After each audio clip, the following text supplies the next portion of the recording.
They say twins share everything: a womb, a face. A soul is split down the middle the moment we're born. What they don't tell you is that you also share the pain. So when Ellen's pain finally became visible, purple and black and swollen across her face, dried blood at the corner of her mouth, bruises like dark fingerprints wrapped around her throat, I felt it in my own body, in my bones, in the rage that flooded through me so fast I thought I might combust. Someone had put their hands on my twin. Someone had tried to break her. And that someone was about to learn what happens when you hurt the wrong sister. Click the subscribe button, and tell me in the comments where you are watching so I can send you a hug. Your support helps us bring more mind-blowing stories, and trust me, you wouldn't want to miss them. Now let's go into the story. I'll never forget the sound of that knock. 3 violent pounds on my door at exactly 2:47 a.m. on a Thursday. Not the polite tap of a late-night neighbor or the steady rhythm of someone who's supposed to be there. This was frantic, uneven, desperate, the kind of knock that jolts you awake and floods your body with adrenaline before you even understand why. I was asleep, dreaming about something I can't remember now, when those knocks tore through my one-bedroom apartment. My first thought was fire. My second thought was police. My third thought died the moment I yanked open that door. Ellen stood in my hallway, barely standing at all. But it wasn't just that my twin sister was at my door unannounced in the middle of the night. It was her face. Her right cheek was swollen, skin tight and discolored like an overripe plum. Her bottom lip was split wide open, dried blood crusted in the corner of her mouth. There were bruises blooming across her collarbone, dark purple shadows spreading like spilled ink. But the worst part? The part that made my breath catch in my throat and my hands ball into fists, were the marks on her neck. 5 distinct bruises, finger-shaped, wrapped around her throat like a grotesque necklace. Someone's hand had been there. Someone had squeezed. "Alice," she whispered, and I barely recognized her voice. It was hollow, broken, scraped, raw. Then her knees buckled. I caught her before she hit the ground, dragged her inside, kicked the door shut behind us. My hands were shaking as I guided her to my couch, my mind already racing. She was trembling violently, making these small choking sounds like her body had forgotten how to cry properly. "Who did this to you?" I already knew. I'd known for 2 years that something was wrong, that Ellen's marriage wasn't the fairy tale she'd tried so desperately to convince me it was, that Maxie Martin, the man the world worshipped as a visionary philanthropist, was something far darker behind closed doors. "Ellen, who did this to you?" She just sobbed. Deep, body-racking sobs that shook her entire frame. "Let me back up. Let me tell you how we got here. Because this didn't start tonight. Nothing this terrible ever does. Ellen and I are twins. Identical, 28 years old, born 4 minutes apart. 4 minutes that technically make me older, though Ellen never let me use that against her. Growing up, even we sometimes confused our own reflections. Our mother used to dress us in different colors just so she could tell us apart. Red for me, blue for Ellen, fire and water, she'd say, laughing. But we were different where it counted. I was always the loud one, the fighter, the girl who got suspended in 10th grade for breaking Marcus Chen's nose after he cornered Ellen in the stairwell. Ellen was softer, gentler, the kind of person who believed everyone deserved a second chance. She saw potential in people, wanted to heal them, fix them, believe in them. After our parents died in a house fire when we were 15, Ellen and I only had each other. We were placed with our grandmother for a few years until she passed. Then we aged out of the system together. We got an apartment, worked our way through community college, stayed inseparable. I became a private investigator specializing in fraud cases. Ellen became a nonprofit coordinator for domestic violence survivors. The irony isn't lost on me now. 3 years ago, Ellen met Maxie Martin at a tech conference where her nonprofit was invited to speak. He was 34, a self-made billionaire tech mogul who'd built an empire on data security and artificial intelligence. Forbes loved him. TED Talks loved him. He donated millions to charities, smiled for every camera, and had this effortless charisma that made people feel like they were the only person in the room. Ellen brought him to my apartment on their fourth date. I remember opening the door and seeing this tall, handsome man with perfect teeth and a designer suit, holding Ellen's hand like it was made of glass. I knew something was wrong immediately. I couldn't articulate it then. He said all the right things, complimented my apartment, asked about my work, made Ellen laugh. But there was something in the way he looked at her. Something possessive. Not like he loved her, like he owned her. Like she was a rare painting he'd acquired for his private collection. I told Ellen the next morning. Huge mistake. She got defensive. Said I was jealous, overprotective, trying to sabotage her happiness. We fought for the first time in years. Actually fought, with raised voices and slammed doors and words we couldn't take back. After that, the calls became less frequent. They got engaged 4 months later. Married 6 months after that. The wedding was at some luxury resort upstate, beautiful and expensive and wrong in ways I couldn't explain. I was her maid of honor. Stood right next to my twin and watched her marry a man who had somehow convinced her to quit her nonprofit job, move into his penthouse, and focus on being present instead of maintaining distracting friendships. After the wedding, Ellen started disappearing. Not physically, though I saw her less and less. But the Ellen I knew, my twin, the girl who used to finish my sentences and show up unannounced with coffee just because, started vanishing behind this carefully constructed version of herself. The warning signs were small at first. Ellen wearing turtlenecks in summer, canceling our monthly brunches at the last minute. That haunted look behind her smile when we did manage to meet. The way she'd glance at her phone constantly, nervous, like she was being monitored. How she started saying Maxie thinks and Maxie prefers instead of having her own opinions.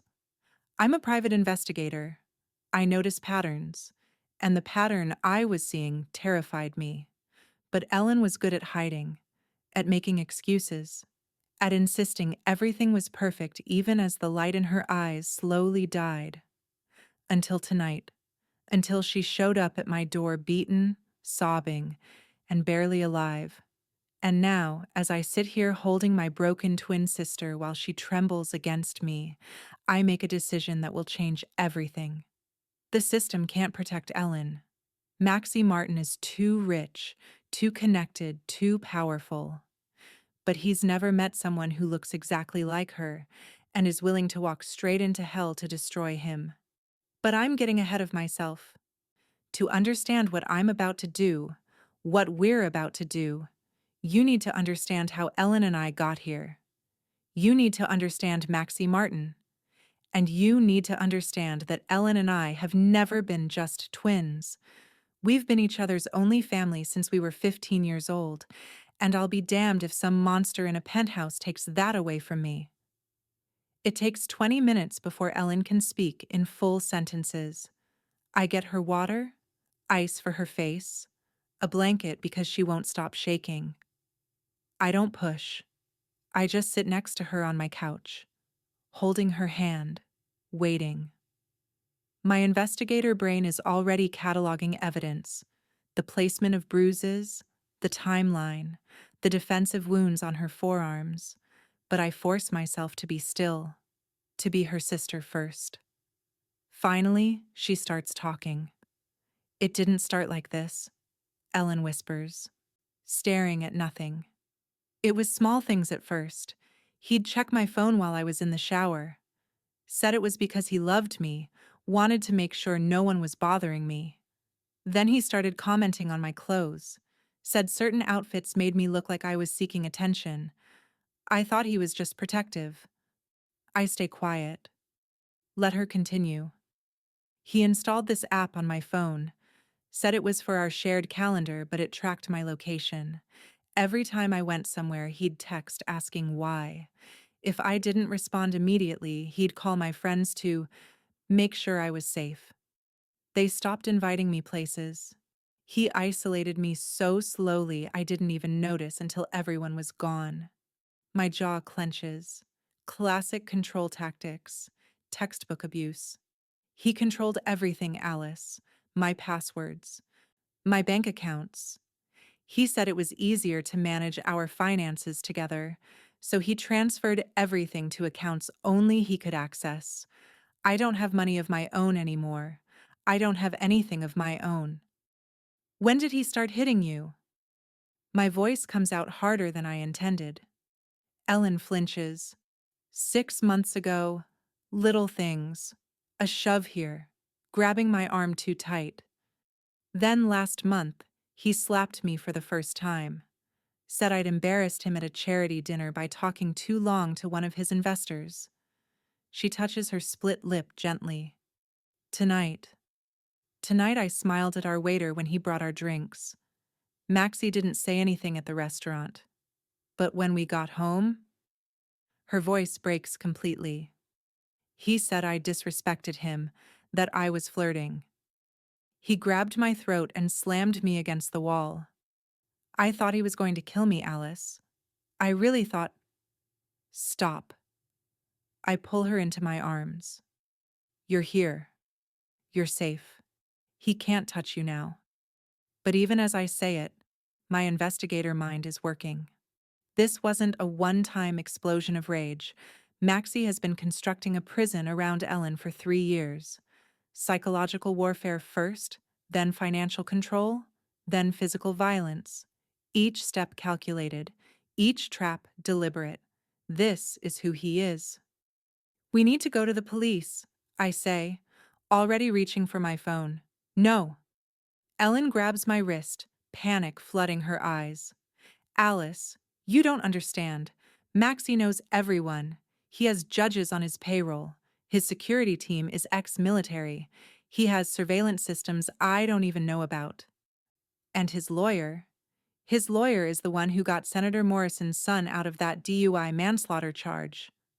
Ellen? He has political friends, tech connections. He told me once when I threatened to leave that he could make me disappear and no one would question it, that he could have me committed to a psychiatric facility and I'd never get out. Her voice drops to a terrified whisper. Alice, he already called my therapist last week and told her I was having a mental breakdown, laying groundwork. He's always 3 steps ahead. My blood runs cold.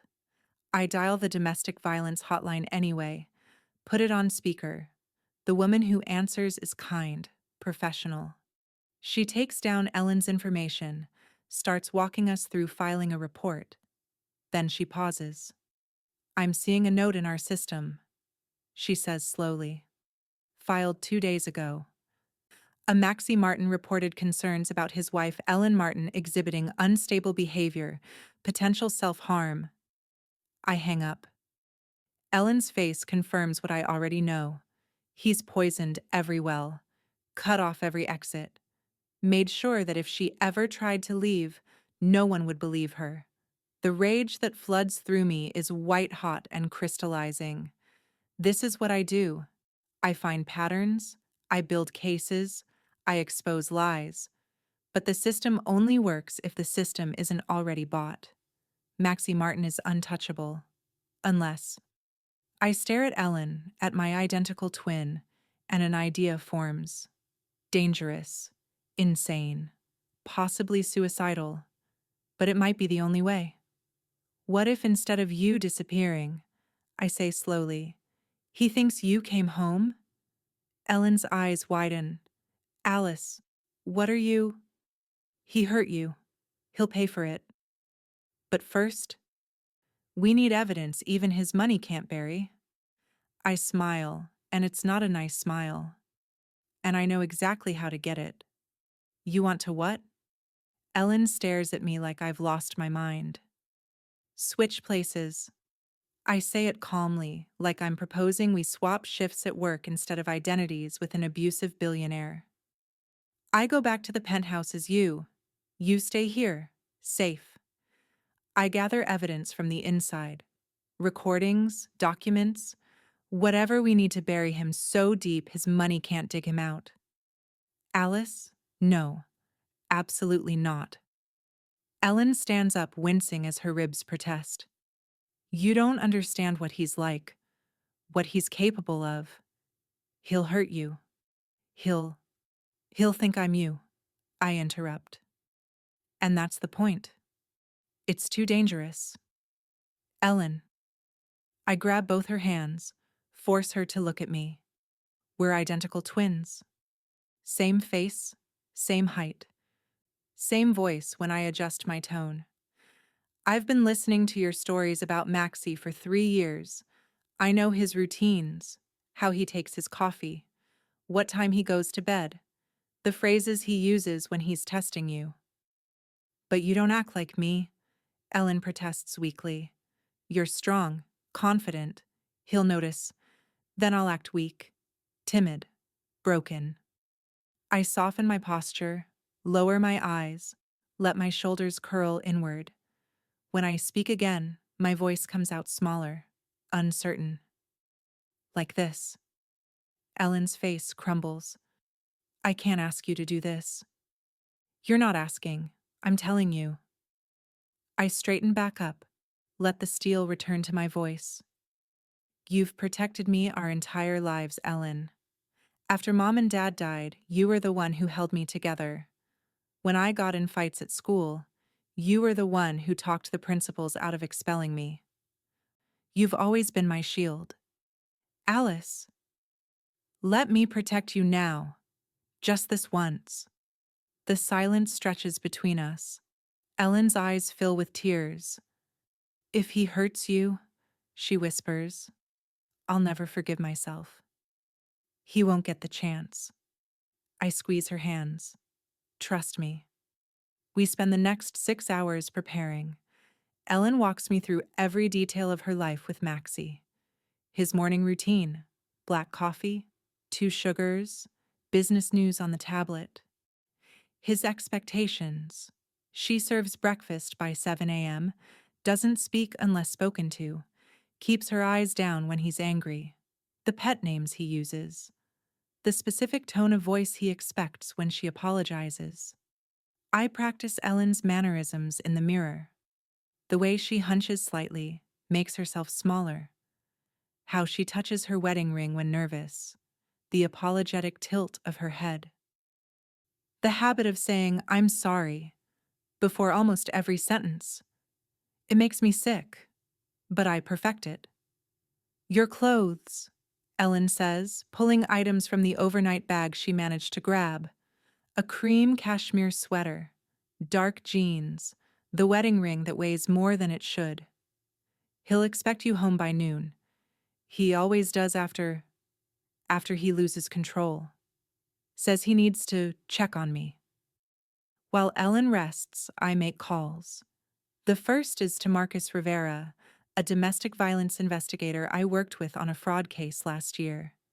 He's one of the good ones. Actually gives a damn.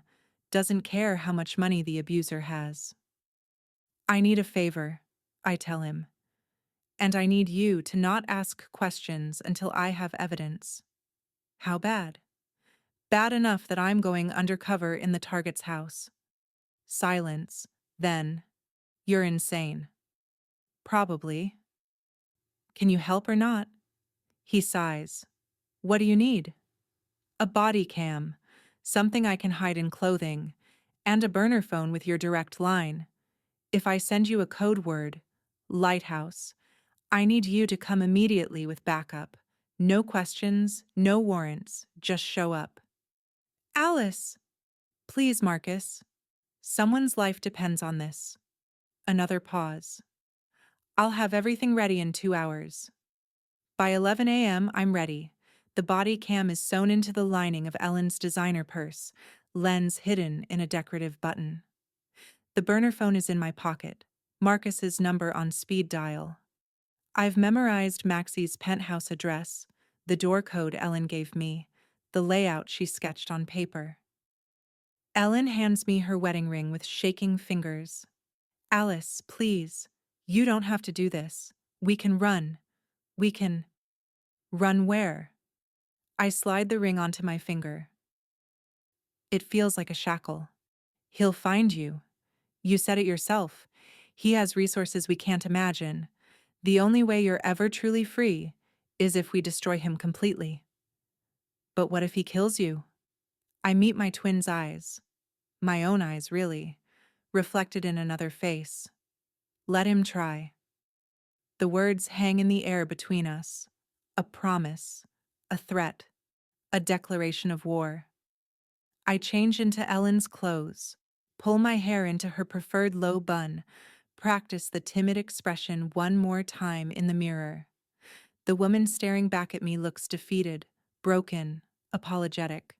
Perfect. Ellen hugs me at the door, holding on like she might never let go.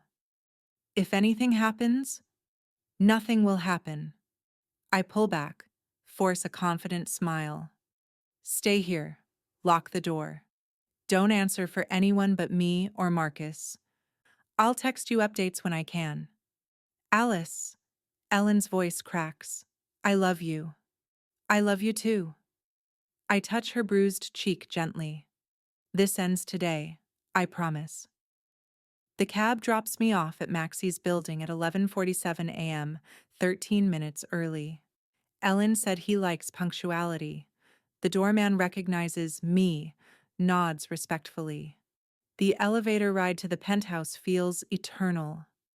My heart pounds against my ribs, but I keep my breathing steady. I'm not Alice Kessler, private investigator, right now.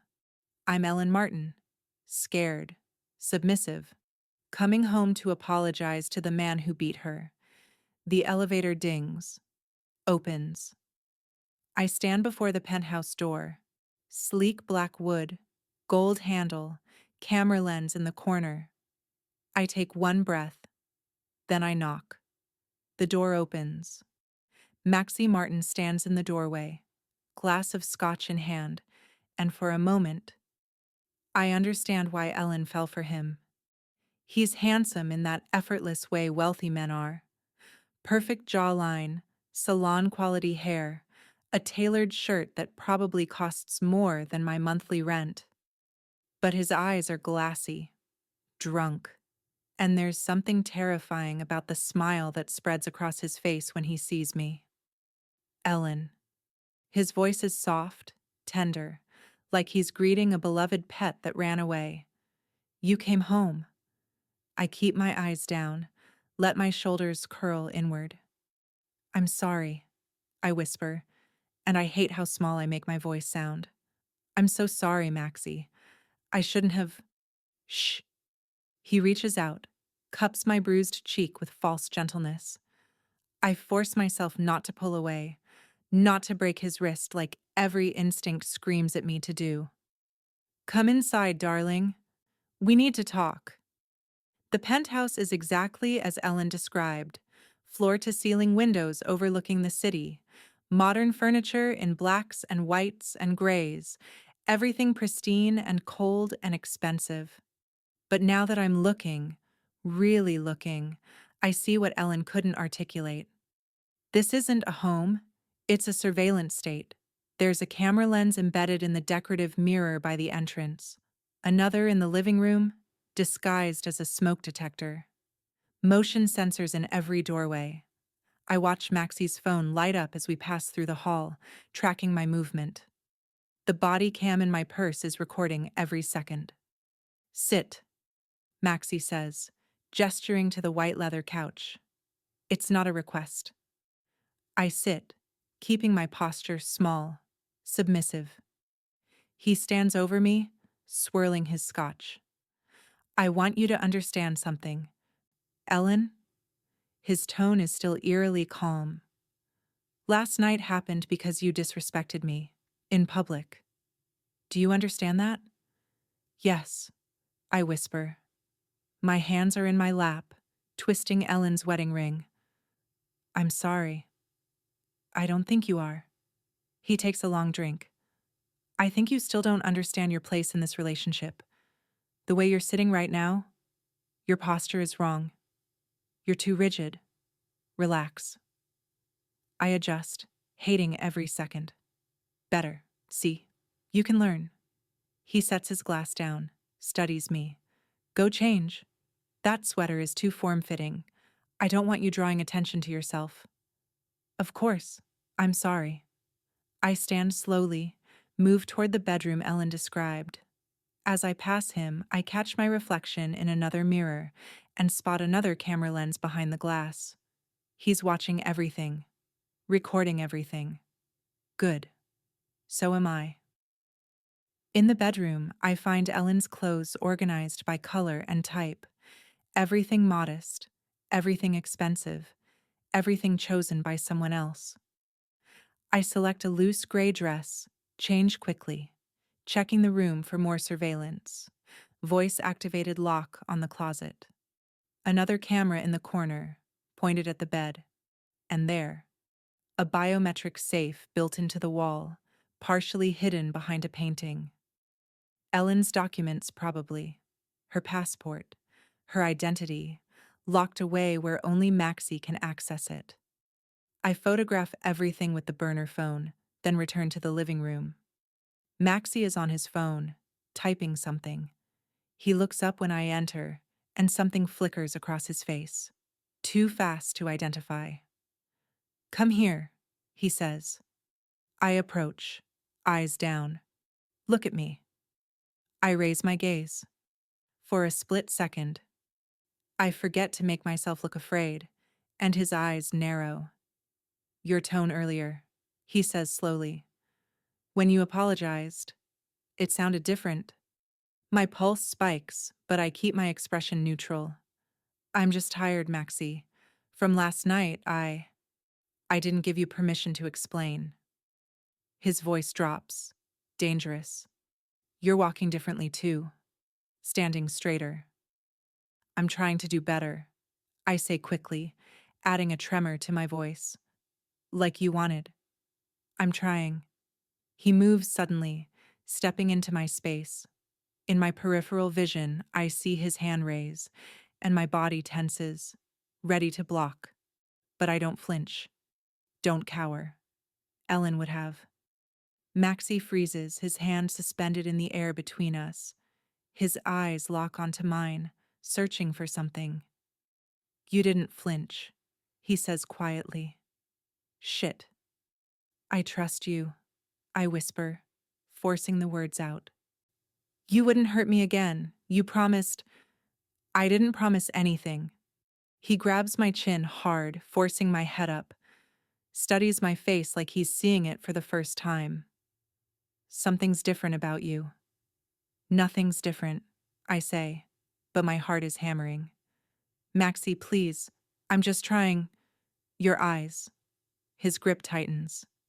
There's no fear in your eyes. The moment stretches. Electric. Dangerous. Then his phone buzzes. He releases me, checks the screen, and his expression smooths back into false calm. I have a call to take, he says. Don't leave this room. I'll know if you do. He walks away, and I release a breath I didn't know I was holding. He's suspicious. Already. I have maybe 24 hours before this whole thing falls apart. I need to move faster. The testing starts at dinner. I've made his favorite meal. Ellen walked me through the recipe, down to how he likes the steak seared. I serve it with shaking hands, playing the part of the terrified wife trying to make amends. Maxie cuts into the meat, chews slowly, watching me. Do you remember the last time you made this? It's a trap. I can feel it. No, I say softly, apologetically. I'm sorry, It was our anniversary. 3 months ago. He sets down his fork with deliberate precision. You burned it. Do you remember what I said? Ellen never mentioned this. I have no idea what he said. I, I'm not sure, I whisper. His eyes gleam. I said that if you couldn't perform a simple task like cooking dinner, maybe you weren't as capable as you pretended to be. He leans forward. Do you remember what you said back? This is where I need to be careful. Ellen would have apologized, deflected, made herself smaller. I said I was sorry, I offer, that I'd do better. No. He smiles, cold and sharp. You said nothing. You just cried. Silently. For 20 minutes. He studies my face. You're not crying now. I'm trying to be stronger. I say quickly. Like you wanted. You said I was too emotional. I didn't say that. He stands abruptly, circles behind my chair. I said you used tears to manipulate me. There's a difference. I feel him behind me, his presence oppressive. Every muscle in my body wants to turn, defend, fight. But Ellen wouldn't. Ellen would freeze. So I freeze. You're different today, he murmurs. I can't quite pinpoint how, but you are. I'm just tired. Don't lie to me. His hand slams on the table, making the dishes rattle. I force myself not to react. I can always tell when you're lying. Then he laughs, light and easy, like the rage never happened. But I forgive you. I always do, don't I? The mood swings are worse than Ellen described. He's unraveling. While Maxie showers, I move fast. The closet first. I pull out Ellen's shoes, designer heels I'd never wear in 1,000 years, and find it immediately. A GPS tracker, smaller than a dime, embedded in the sole. I check another pair. Same thing. Every single pair of shoes has been compromised. Her jewelry box is next. The tracker in her favorite necklace is so small I almost miss it. Another in her watch. Even her wedding ring. I slip it off, examine it under the light, and there it is. A microscopic chip embedded in the band. He's been tracking her every movement for years. I photograph everything with the burner phone, my hands steady despite the rage building in my chest. Then I find his office. It's locked with a keypad, but Ellen gave me the code, their wedding anniversary, because Maxie is predictable in his narcissism. The door clicks open. Inside is a shrine to obsession. 3 monitors display live feeds from cameras throughout the penthouse. A filing cabinet contains folders labeled with dates. I pull one at random and find printed GPS coordinates, timestamps, screenshots of Ellen's text messages. Years' worth of surveillance, meticulously documented. But the worst is on his computer. I bypass the password, Ellen's birthday, naturally, and find folders marked financial, medical, legal. I open the financial records and my stomach drops. Every account Ellen thought was joint is solely in Maxie's name. Her inheritance from their grandmother, the money she had before the marriage, her salary from her old nonprofit job, all transferred to accounts she can't access. Ellen Martin legally has 0 assets. She doesn't exist financially except as an extension of Maxie. I download everything to a flash drive I brought, my heart pounding as the files transfer. What are you doing? I spin. Maxie stands in the doorway, hair wet from the shower, face perfectly calm, but his eyes are dark, calculating. I was looking for... I start, but he cuts me off. You know you're not allowed in my office. He steps inside, closes the door behind him. The click of the lock is deafening. That's rule number 3. Do you remember rule number 3, Ellen? I'm sorry, I whisper, ejecting the flash drive and slipping it into my pocket as I stand. I just needed to check our bank statement. The credit card was declined at the grocery. Because I froze it. He moves closer. You've been bad, Ellen. Bad girls don't get allowances. The flash drive feels like it's burning through my pocket. If he searches me, finds it. This is over. I understand, I say, keeping my voice small. I shouldn't have. You shouldn't have a lot of things. He's right in front of me now, studying my face with unsettling intensity. You shouldn't have left last night. You shouldn't have gone to Alice. You shouldn't have made me worry. My blood runs cold. How did you? I always know where you are. He touches my hair, gentle in a way that makes my skin crawl. The tracker in your phone, your car, your jewelry. Did you think I wouldn't notice when you drove to your sister's apartment at 3 in the morning? He knew. The entire time he knew. I'm sorry. Stop apologizing. The gentleness shatters. He grabs my arms, squeezes hard enough to bruise. You're lying to me again. You're different. Your voice, your posture, the way you look at me. His eyes search mine, wild, paranoid. You aren't yourself, Ellen. Who are you? For a split second, I consider telling him the truth right now, ending this charade before it gets me killed. But I need more. A confession. Something Marcus can use to bury him permanently. I'm trying to be better, I whisper, letting tears form in my eyes. Real tears, from rage and fear and hatred. I'm trying to be the wife you deserve. I know I've disappointed you. You've done more than disappoint me. His grip tightens. You've betrayed me, and betrayal has consequences. His phone buzzes. He releases me, checks it, and his expression shifts again, back to false calm, like flipping a switch. We'll continue this later, he says softly. Don't leave this room. I have a business call. He walks out, locks the door from the outside. I'm trapped. I pull out the burner phone with shaking hands and text Marcus a single word. Soon. By midnight, Maxie is on his 4th scotch. I've been locked in the bedroom for 3 hours, listening to him pace in the living room, muttering to himself. The cameras watch my every move, so I sit on the bed like Ellen would, small, scared, waiting for permission to exist. When the lock finally clicks and he opens the door, I smell the alcohol before I see him. Come here. His words slur together. Now. I stand slowly, cautiously. He's swaying slightly, eyes unfocused but burning with something dark and paranoid. You think I'm stupid? He laughs, sharp and bitter. You think I don't notice? You're different. Wrong. Not weak enough anymore. Maxie, I don't...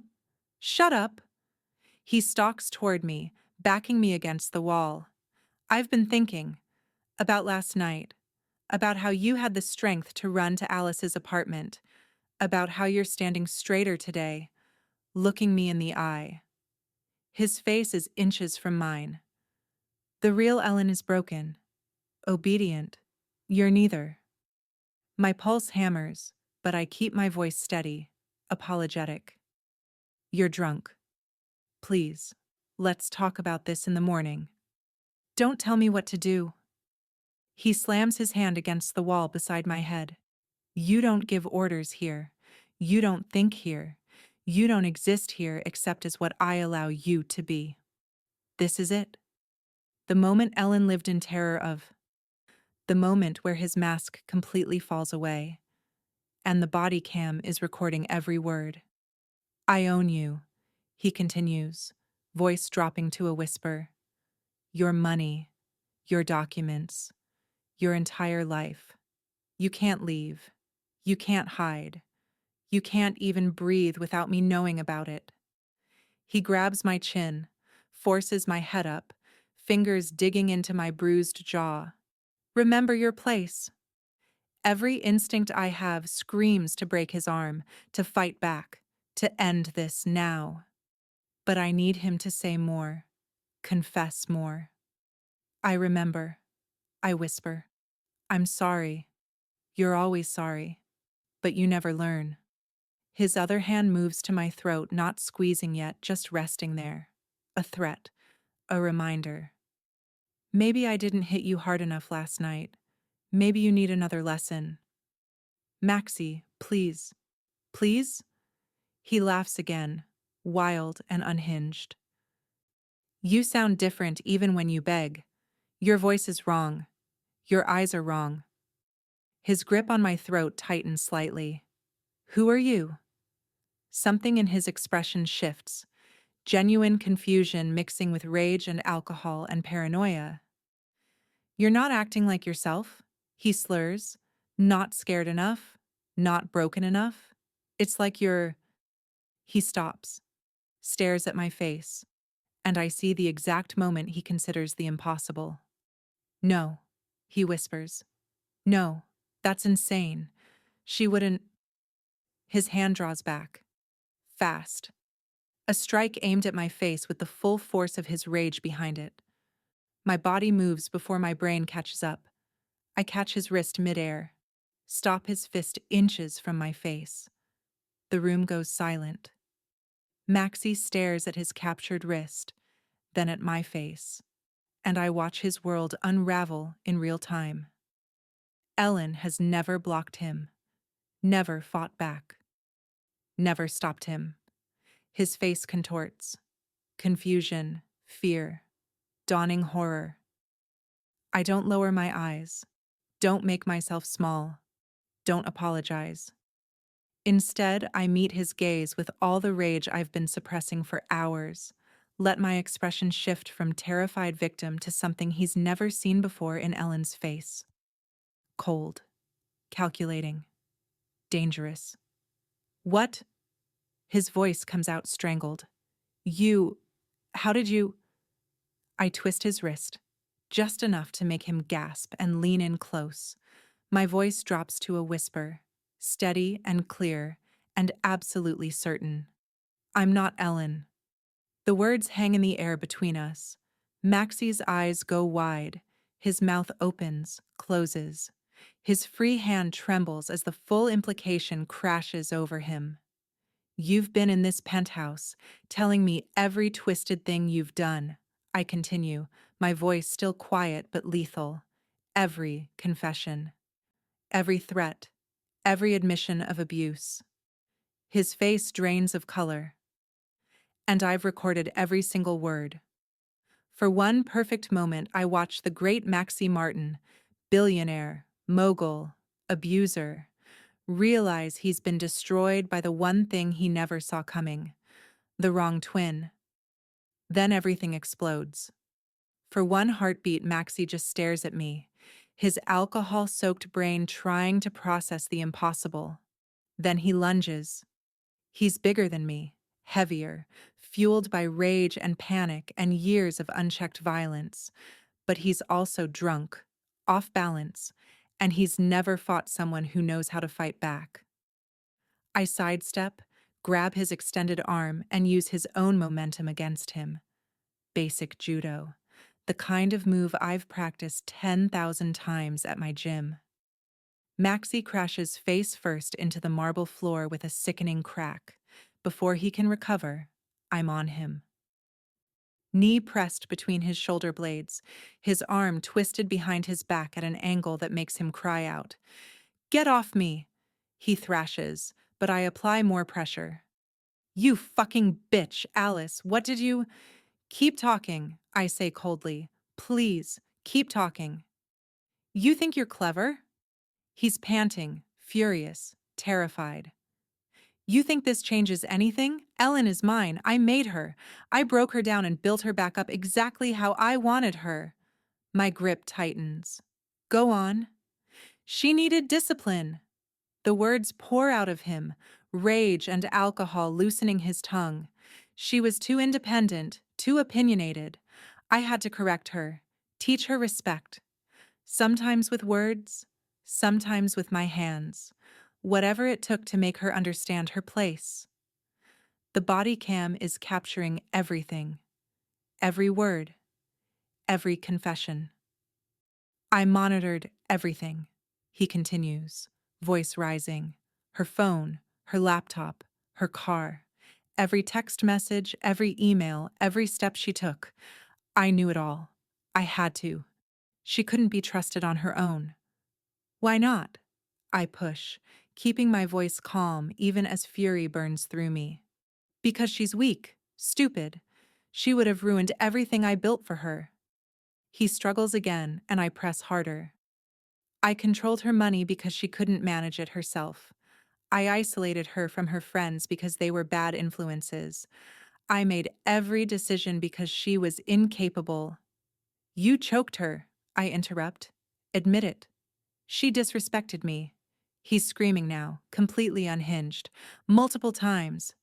I warned her what would happen if she didn't learn, so yes, I disciplined her. I grabbed her throat and made her understand who was in control. His voice cracks. I should have squeezed harder last night. Should have finished. Finished what? My voice is deadly quiet. Finished teaching her the final lesson. Spittle flies from his mouth. I told her. I told Ellen that if she ever tried to run, if she ever thought she could escape, I would kill her. I have the resources, the connections. I could make her disappear, and no one would question it. She's mine, my property, my wife.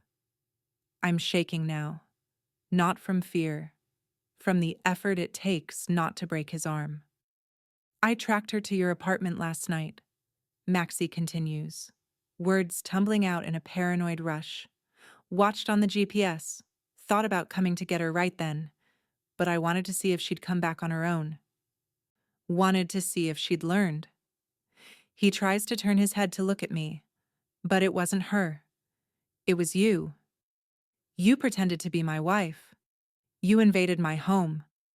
Your prison, I correct. It's not a prison if she chose to marry me. She chose you before you showed her who you really are. This is who I am. He's sobbing now, rage and fear mixing. This is what she needed. Control, structure.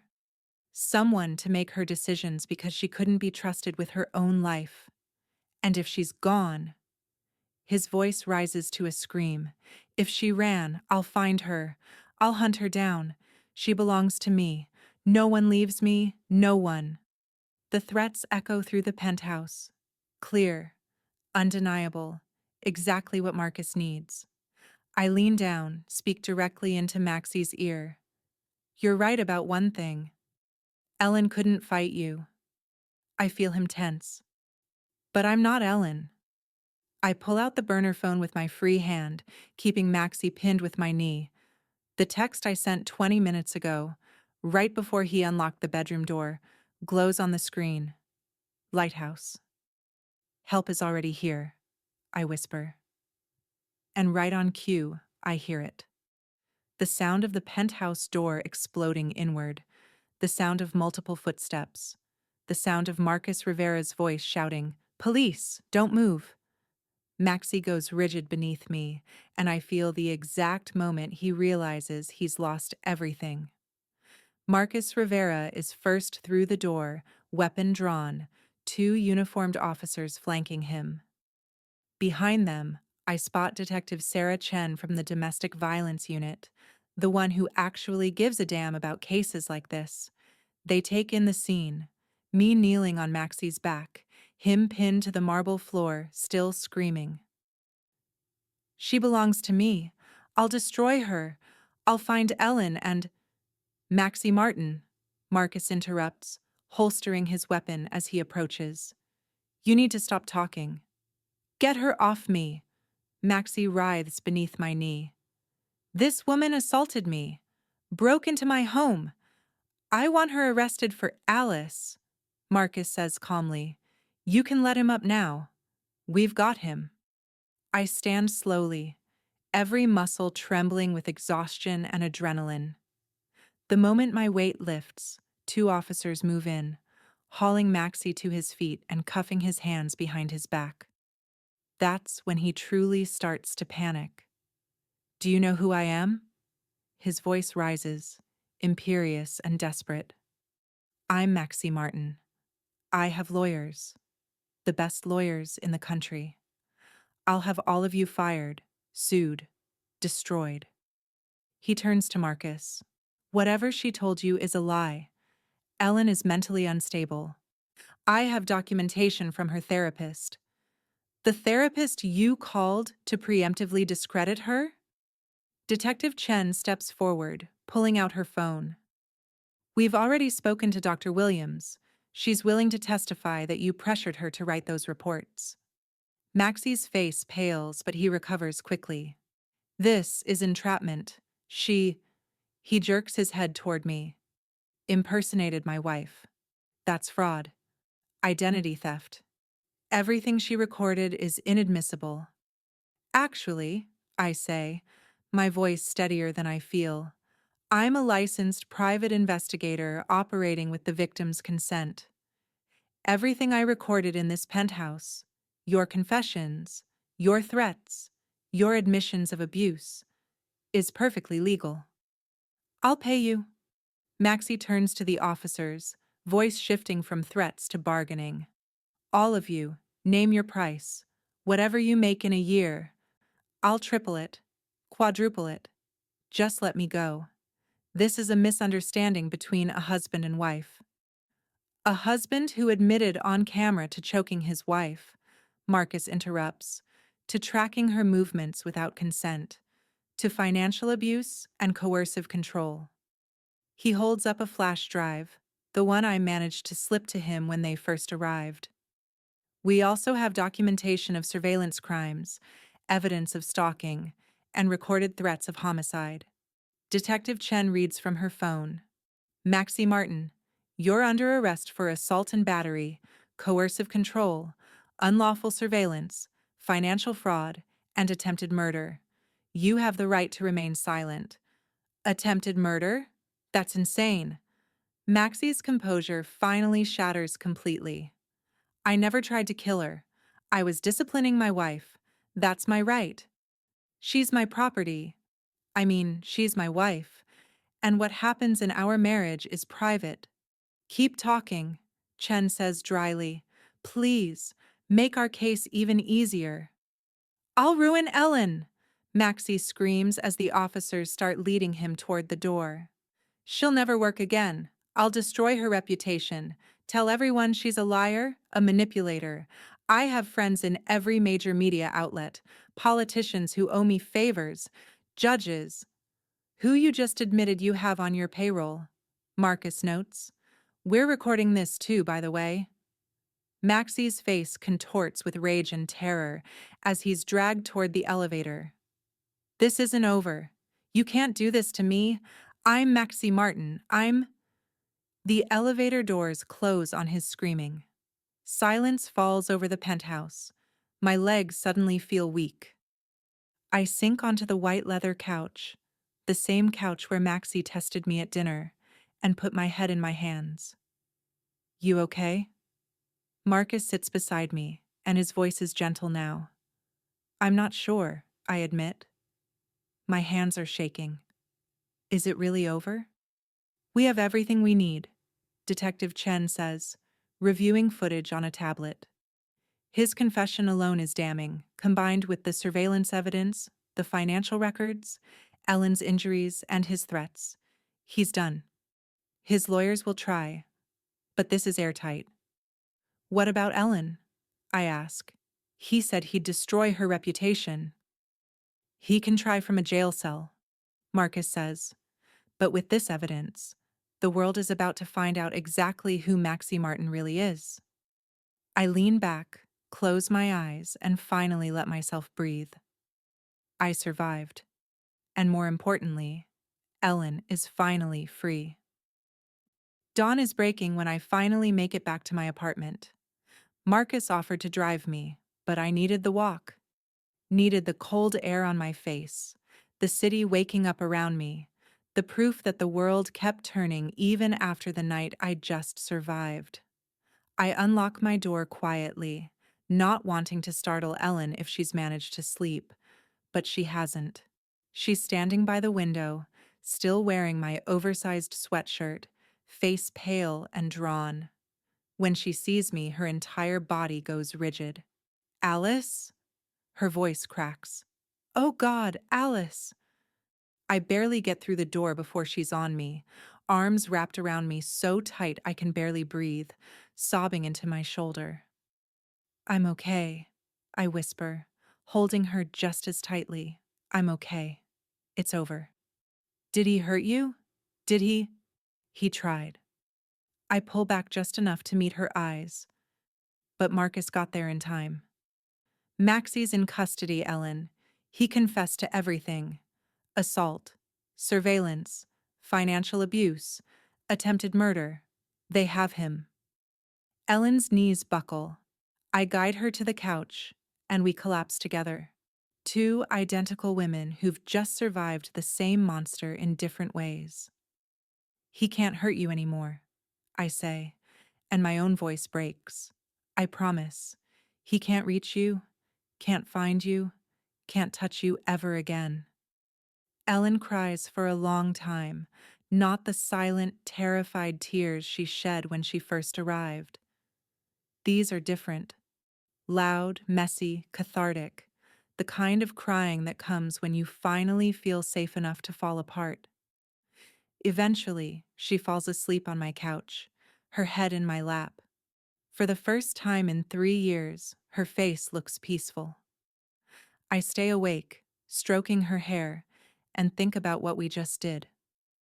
How close we came to losing, how much courage it took for Ellen to show up at my door that night, how far we still have to go.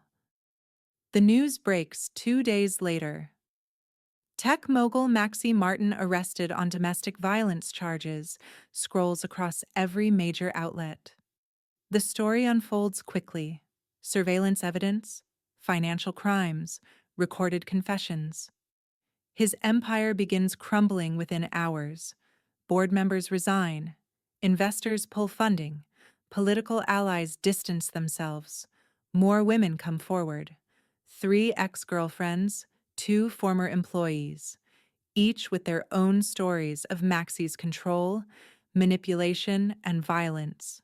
Each one believing they were alone until Ellen's case gave them permission to speak. Detective Chen calls with updates. Ellen's bank accounts are being restored, her documents recovered from the biometric safe. A restraining order granted. And the DA is pushing for maximum sentencing. Maxie's looking at 15 to 20 years. He's already trying to make bail, Chen tells me, but with the flight risk and evidence of stalking, the judge denied it. Ellen cries again when she hears that, but this time, they're tears of relief. 6 months later, Ellen and I stand on a small stage at a domestic violence awareness event. She's wearing a blue dress, her choice, not someone else's. Her hair is shorter, styled the way she wants it. She looks like herself again. "My name is Ellen Kessler," she tells the crowd, voice steady and strong. "And I'm a survivor." She tells her story. Not all of it. Some wounds are still too fresh, but enough. Enough to let other women know they're not alone. That escape is possible. That the system failed her until she found another way. When she finishes, I step forward. "My name is Alice Kessler," I say, "Ellen's twin sister. And I want you to know something important. Abusers count on isolation. They count on you feeling helpless, trapped, like no one will believe you." I look at Ellen and she looks back at me, and I see everything we've survived reflected in her eyes. But Maxie Martin made one critical mistake, I continue. He tried to break my sister. He thought he could destroy her completely, erase her, make her disappear. I take Ellen's hand. But he forgot she had a twin. Ellen squeezes my hand back, and we face the crowd together. Two identical women who look like one reflection, but are really two halves of the same unbreakable bond. The Kessler twins, survivors, fighters, free. If you love our story, click the subscribe button, like, and tell me in the comments where you are watching so I can send you a hug. Your support helps us bring more mind-blowing stories, and trust me, you wouldn't want to miss them. The end.